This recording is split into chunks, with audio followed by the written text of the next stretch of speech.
একই, বুঝতে পারলে?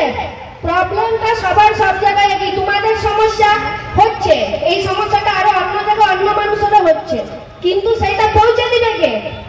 কেউ তো পৌঁছে দিতে হবে। তোমাদের ঘরে বসে পড়ে তোমরা ভাবছো যে আমরা এই করছি ওই করছি, এই ধরনের একটা ফাংশন হয়েছে, জড়ো হয়ে গেছি। জড়ো হলে হবে না, নিজের লড়াইয়ের জন্য জড়ো হইতে হবে, নিজের কথা রাখবার জন্য জড়ো হইতে হবে, বুঝলে? তো সেইটা আমাদের চালাই যেতে হবে। এই ফাংশনটা করার এইটাই কারণ, যে উদ্দেশ্যটা ওনার ছিল, তোমরা একটা সমাজের মাথা হয়ে দাঁড়াও। আমাদের মতো তোমাদের ছেলে মেয়েগুলো কেন পড়াশোনা করবে না, কেন সুযোগ সুবিধা পাবে না? সেটা তোমাদের অধিকার, তোমাদেরকে কেউ দিচ্ছে না। সেটা তোমাদের অধিকারটা তোমাদেরকে বুঝে দিতে হবে। এই বাবা সাহেব আম্বেদকর এটাই চেয়েছিলেন যে লোকগুলো তাদের অধিকার বুঝে লিখ ওদের অধিকার, যে তোমাদেরকে সমাজ, আমাদের সংবিধান তোমাদের কি কি অধিকার দিচ্ছে, কিন্তু তোমরাই পড়ে রয়েছো সবার পিছনে। বি.আর. আম্বেদকরের মূর্তিতে এবার প্রথমে আজকে এই অনুষ্ঠানের সঞ্চালক সুব্রত সিনহা, যার খুবই সুবক্তা উনি। দেখুন, আজকে 6 ডিসেম্বর, এই দিনটা আমরা মনে রাখি ডক্টর বি.আর. আম্বেদকর তার মৃত্যু দিবস হিসাবে। এবং এই দিনটা আমাদের কাছে সকলের কাছে স্মরণীয় এই কারণেই যে ভারতের যে সংবিধান, এই সংবিধান যারা রচনা করেছিল সেই কমিটির চেয়ারম্যান ছিলেন ডক্টর ভীমরাও আম্বেদকর। এবং সেই সংবিধান তিনি 1950 সালে যখন ভারতবর্ষে সংবিধান গৃহীত হয়, আজকে এত বছর পরেও কিন্তু সেই সংবিধানটাই আমরা মেনে চলেছি। তাই একটা জিনিস আমরা বলতে পারি যে তার যে দূরদর্শিতা, যে 70, 75, 100 বছর পরেও তিনি যেগুলো সংবিধানে লিখে গেছিলেন, সেটা আজও এই সমাজের মধ্যে আমরা মানতে পারছি এবং মেনে চলেছি। তিনি ভবিষ্যতের কথা চিন্তা করেছিলেন এবং বিশেষ করে সেই সময় যারা সমাজের পিছিয়ে পড়া মানুষ, যারা সমাজের অন্যান্য স্তরের মানুষের থেকে অনেকটাই পিছনে ছিলেন, সেই সব মানুষকে কিভাবে এগিয়ে নিয়ে যাওয়া যায়, অন্যান্য সমাজের সাথে সমান্তরাল জায়গায় কিভাবে রাখা যায়, সেটা তিনি চিন্তা ভাবনা করেছিলেন।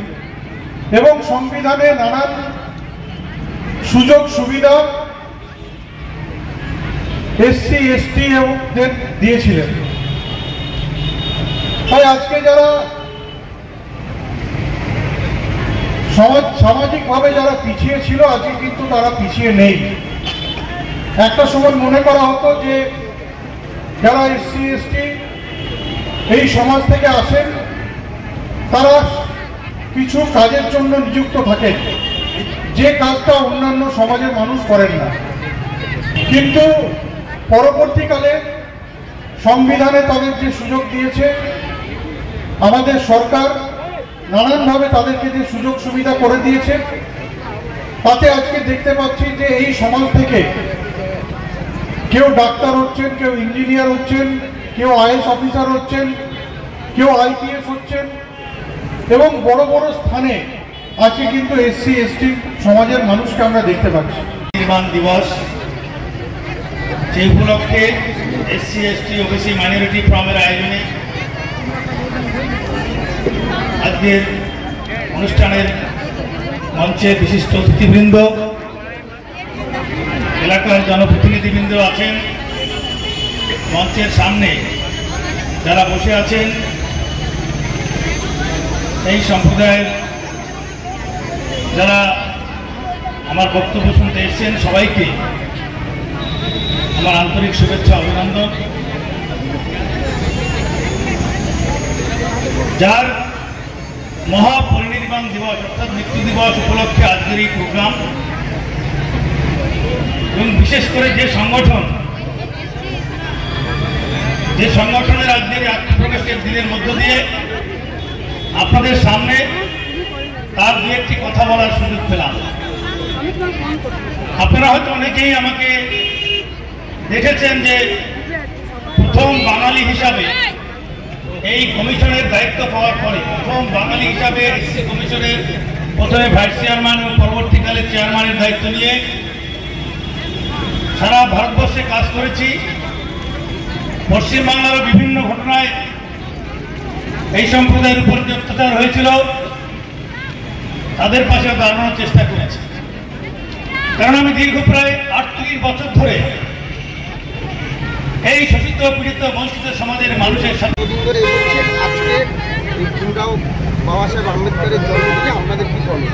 বাবা সাহেব আম্বেদকরের জন্য তো আমরা অনেক ছোটো থেকেই করছি, ক্লাস থেকেই করছি, ছোটোবেলা থেকে, কিন্তু এইভাবে একটা বড় সুযোগ দিয়ে দাদারা আমার খুব ভালো লেগেছে এবং বীরভূম জেলাকে আমার এইখানকে আমি খুব ভালো করবো। তবে একটাই কথা বলতে পারি, সবাই আমাদের নিচু জাত ছোটো জাত বলে ঘৃণা করে, কিন্তু ছোটোবেলায় স্যার বলেছিলেন বলো বলো বলো ওই ছোটোবেলায় বলেছিলেন, কে বলে বন্ধু তুমি অস্পৃশ্য অসুচি, সুচিতা আর ফিরছে সদা তোমারই পিছনে, তুমি আছো গৃহবাসে তাই আছে রুচি, নইলে মানুষ বুঝি ফিরে যেত। ওরা যদি না থাকতো আমাদের সমাজ এবং আমাদের সব নষ্ট হয়ে যেত এবং আমরা বেরোতেও পারতাম না। তো এই বলে আমার ছোট্ট বক্তৃতা শেষ করি। আমি তারাপীঠ শ্মশানে থাকি, আশ্রম আছে, মা শ্মশানকালীর পূজারী এবং মা ভবতালের পূজারী। अनुष्ठान आज का विषय यह है कि माननीय के लिए 6 दिसंबर 1956 में देहांत हुआ था बाबा राव भीमराव अम्बेडकर जी का, और आज महापरिनिर्माण दिवस के रूप में पूरा देश मना रहा है। और आज अखंड भारत NGO की तरफ से भी आज मनाया जा रहा है, पूरे देश में मनाया जा रहा है। और जो मना रहे हैं उसको मैं इस मंच के माध्यम से धन्यवाद देना चाहता हूं कि बहुत अच्छा काम है, अपने दबे कुचले दलित समाज के लोगों को उठाने का काम कर रहे हैं।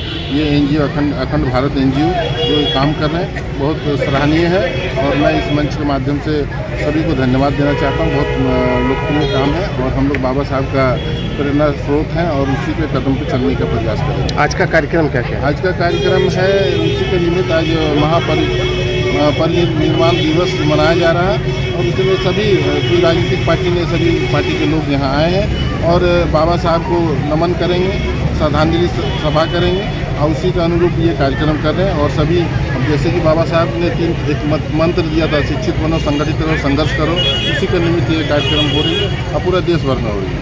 आपका नाम?